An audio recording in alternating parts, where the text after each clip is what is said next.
Hey there, www.andrewmartinmusic.com. Late night in the van, another informal chat. This one called Gnostic Gish-Galloping. And there's just been a whole flood of YouTube Gnostic channels, and they just speculate like in a way that you can't even. It's like a run-on sentence. Um, every 10 seconds, there's just an incredible claim, and you add another 10 seconds and another incredible claim, and you know these channels have hundreds and hundreds of hours of videos. So take a 10-minute section of that, and any legitimate researcher could spend a decade just researching one 10-minute segment of the claim made, and then multiply that by endless hours of videos and endless speculations. And we have what's called Gnostic Gish-Galloping. And this is my take on it. First off, I like to keep it simple. I don't stray too far from the Apocrypha of John, the Sethian Gnostics, although admittedly I do a little bit of syncretism with Samkhya because I find Prakriti and the demiurgic construct to be very similar in philosophies about what they are. Obviously, there's a difference between the Gnostic Pleroma and the Samkhya Purush, but putting that aside, that's basically the extent of my speculations on cosmology. But one of the primary simple things that I espouse is that this is a deceptive construct. And in a deceptive construct, you cannot know a whole ton of things by design, right? You're basically dumbed down, right? That's the intention of being in a deceptive construct, is these overlord archons have dumbed you down. And so there's just a whole ton of things that you can't know about, the reality of realities, or the thing in itself in Kantian terms. And he was correct, and this is why we can't know. It's by design. So when these people and all these new channels just flood the internet with endless run-on speculation, my take on it, it's just noise. If you just stick close to the Apocrypha of John and you want to misdirect in a billion different directions away from that, you just flood the internet with noise, and you surround the Apocrypha of John with this endless, basically spiritual bullshit. Right now, there's different degrees of it. When I first got on YouTube, 2016, 17, there were a few Gnostic channels, Aeon Byte and people like that.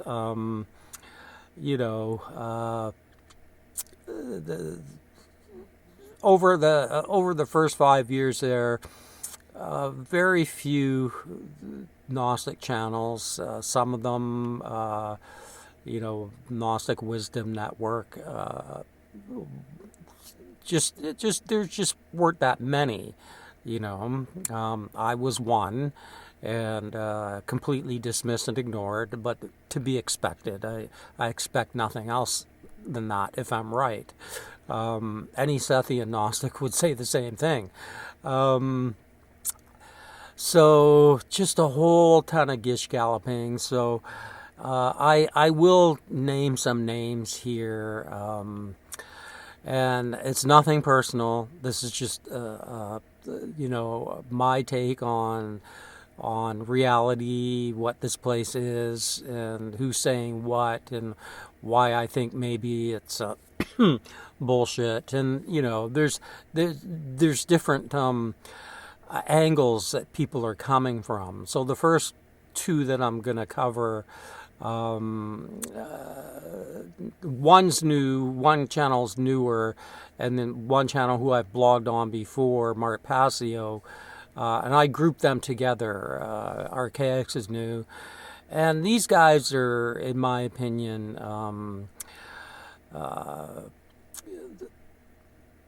I would call them Masonic Gnostics, right? So Freemasonry Gnostics. They're always about the great work, right? And I, as a Sethian Gnostic, I totally reject that because it's all archontic.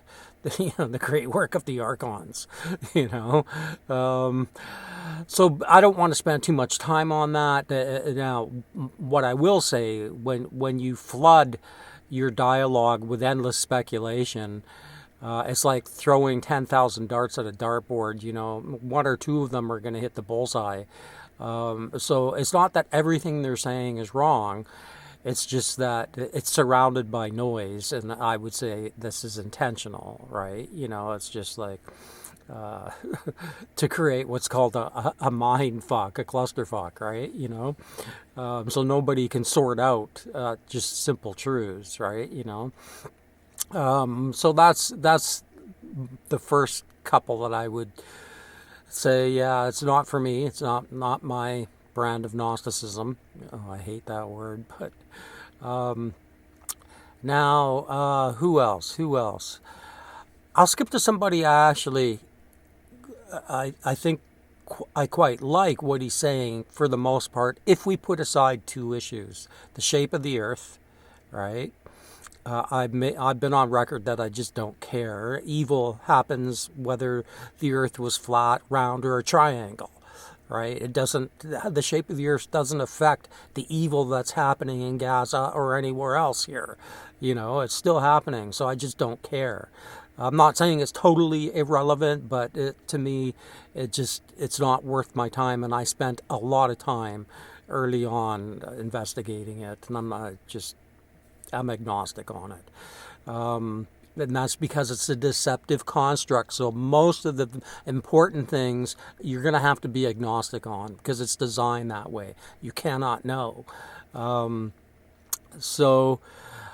Chief Ironbush. Okay, so put aside, anything he's saying about flat Earth, and then put aside his take on one of the core disputes in Gnosticism about whether Sophia created the earth or whether Yaldabaoth created the earth. I'm firmly in the camp that Yaldabaoth created the earth. It's a deceptive construct, and it probably is not redeemable. That's my Gnostic take on it. But Chief Ironbush tends to think in this more Sophic way that the earth is created by Sophia. Excuse me, and there's many Gnostics who believe this. It's just not my school. I'm sticking, again, very close to what the Sethian texts say, that this place, not good, right? Not created by the Pleroma. But he, if I was to listen to, an hour and a half of his videos, there's just a ton of things that he's saying that I think are quite accurate and should be listened to and taken seriously from a spiritual Gnostic view. Yeah, that's and he's the only one that all these people that I would say, yeah, it's worth the time listening to what he's saying. And then there's, what do you say about Emspiracy? I mean, lovely, of course, but just like she has like a Nobel Prize in Gish-Galloping, Academy Award in Gish-Galloping. In one 10-minute section, the things she says, Like I say, it's just incredible speculations about incredible things that nobody could really know. How could you know this, right? I mean, most people on this are still fighting about physics and about whether the Earth is flat or not, right? And yet, I know about this, all these incredible metaphysical things, right? Within the context of it's not designed for us to know. So how does she know, right? But there's, in some way, I'm kind of torn on her because when I listen to an hour and a half video of hers, there are things that I think that are accurate in the same way that Chief Ironbush is saying things that are accurate.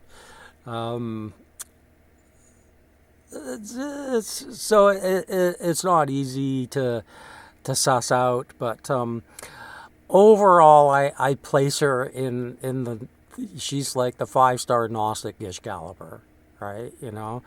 One of the things she does is I've already conceded to some syncretism, but very minor. My love for Samkhya, right? As a philosophy and how it resonates so closely with the Sethian Gnostic creation myth. But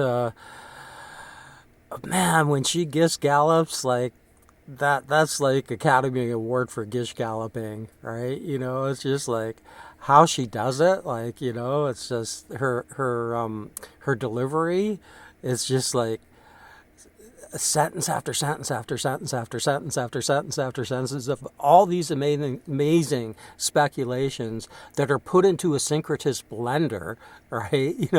And just thrown out there at a rapid, machine gun pace as far as speculating about Gnosticism. And I mean, I'm really not, this I'm not trying to be mean to you, but this is just the way that I see it. What you're doing. So who else is out there? Let me think. I might not. It's late in the van. I'm dealing with my 2-year maintenance diesel heater repair.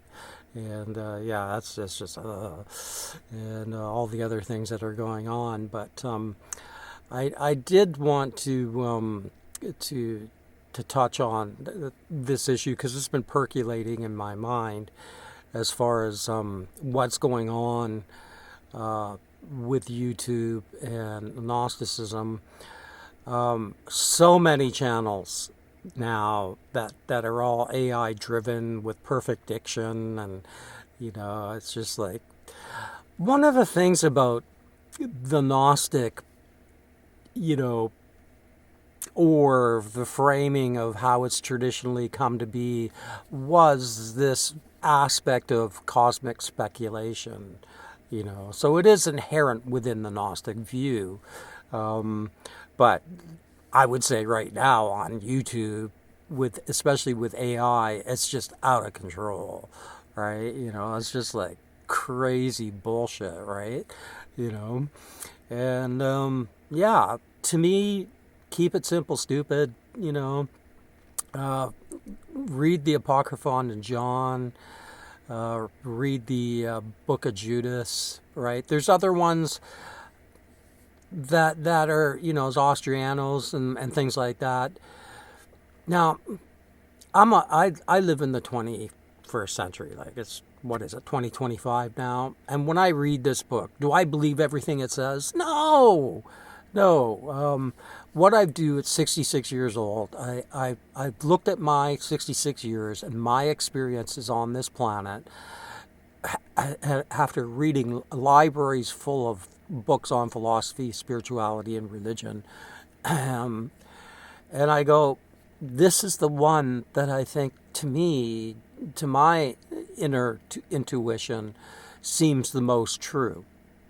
And that's, I just stick to this very simple Sethian Gnostic view. I totally concede that much of it is still within that speculative Gnostic tradition. It's metaphysics. It's speculative. But you know, I try to keep grounded too. About I have respect for reason and logic, although I do believe reason and logic are of the Kenoma, right? They're emergent properties that happen through involution and evolutionary processes. Um, so not directly from the monad in itself, right? They're of they're of the demiurgic construct, and this is why, in my opinion, although they're useful tools, you get to a point where reason and logic can only take you so far and tell you so much. And to me, that wouldn't be the case if they were directly from the pleroma, right? The pleroma, the spirituality of the pleroma is just pure intuition, right? You just got to know that where it's coming from, but it's tricky because intuition can be wrong. So I don't want to come across as a know-it-all. Anybody who's followed anything I've said on this topic knows that I even describe as an agnostic Gnostic. Agnostic because we live in this deceptive construct where it's just not possible by design to know a whole ton of things. But Gnostic within what's happened on Earth with spirituality, I sit in the Sethian Gnostic camp. Because I think it best describes our situation here about what's going on and what the Earth is going through. The last one I'll touch on is Dan Winter, and it's hard to dislike Dan Winter, and I would also add to Dan Winter the Paul Wallace. Now these are people who are bringing in a modern extraterrestrial component to the Gnostic narrative, and not saying they're wrong. It's just not how I view it. I understand that from a modern point of view, with all our conditioning by Hollywood in the last 70 years, that it sort of makes sense that aliens are involved here. And what's interesting about Dan Winter especially is he kind of flips spirituality and says it's all physical, right? So there's the physics of soul, right? And there's this like compression, that can get you through the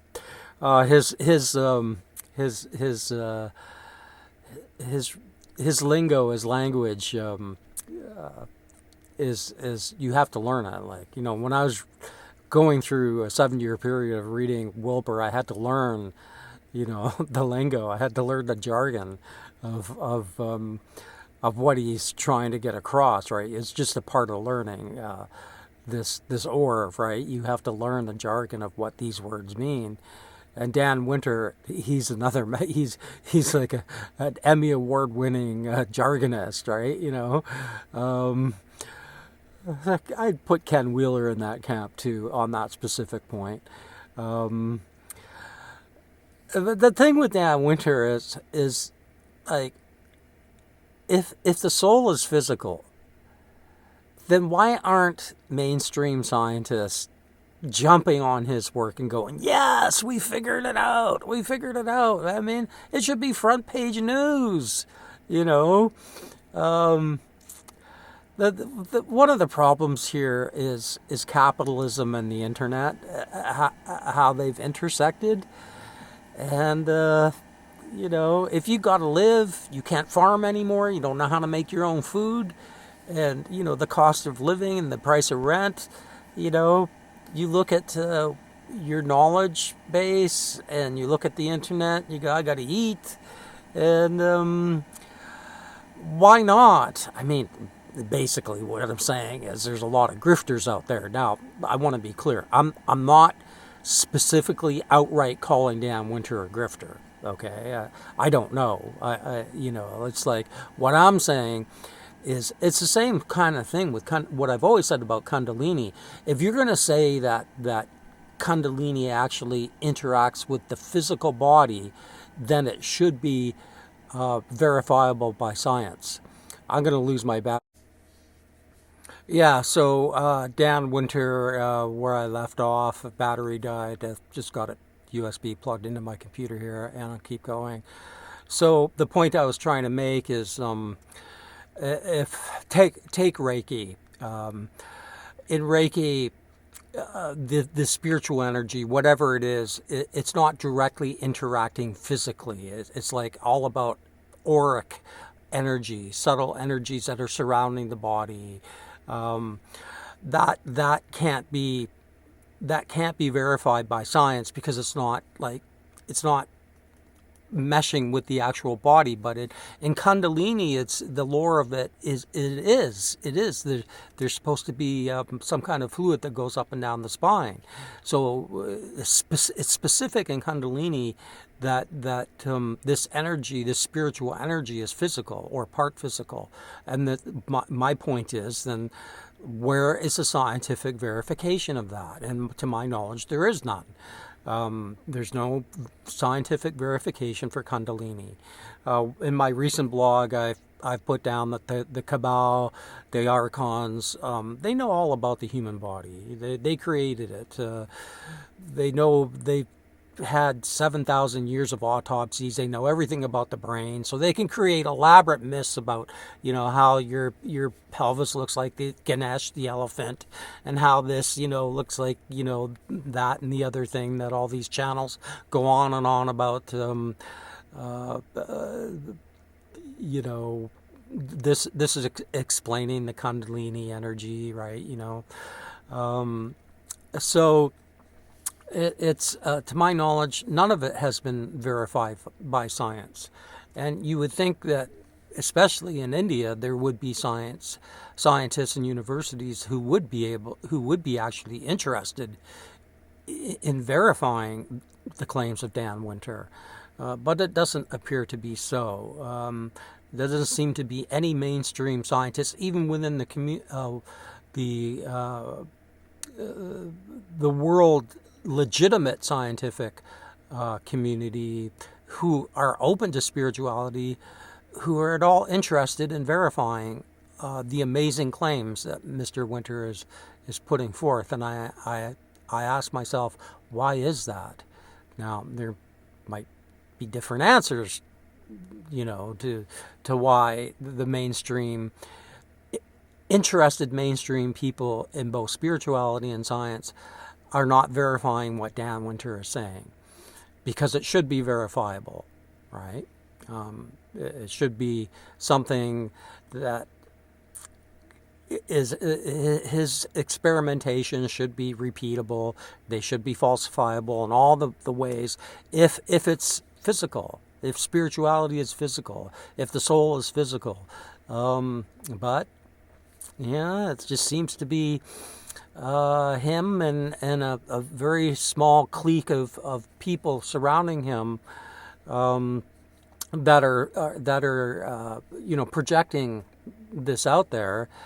And at that point, you gotta at least consider the possibility of something I've said for a long, long time now, is that the intelligence agencies have taken over the spiritual religious component of civilization.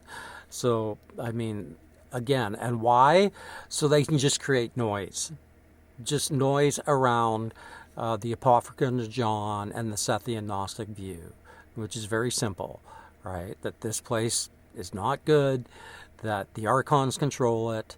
And this has always been the most offensive spiritual position, because it offends the Torah and it directly condemns the JQ, and so that's the why. It's the why they would do it, and it's always about protecting the Torah, and and every interest within the JQ. It's just about protecting that. That's all it's about. And if you have a very simple worldview that rejects all of that, then how to deal with it? Well, you just surround it with noise. You just put every amazing speculation out there so that people don't know what to think. Because they've now have a million choices in a syncretistic blender. You can't make heads or tails out of anything because everything is being spewed out there as reality. So anyway, I'll get this up in the next couple of days. It's that little bit of rush right before November on the West Coast, where I want to, as an injured person, I want to. Disabled person, I want to. The patron saint of the disabled in Egypt, Ptah, the demiurge. Okay, you can't make this shit up, man. So I'll leave it at that. Andrew Martin Music. Ciao.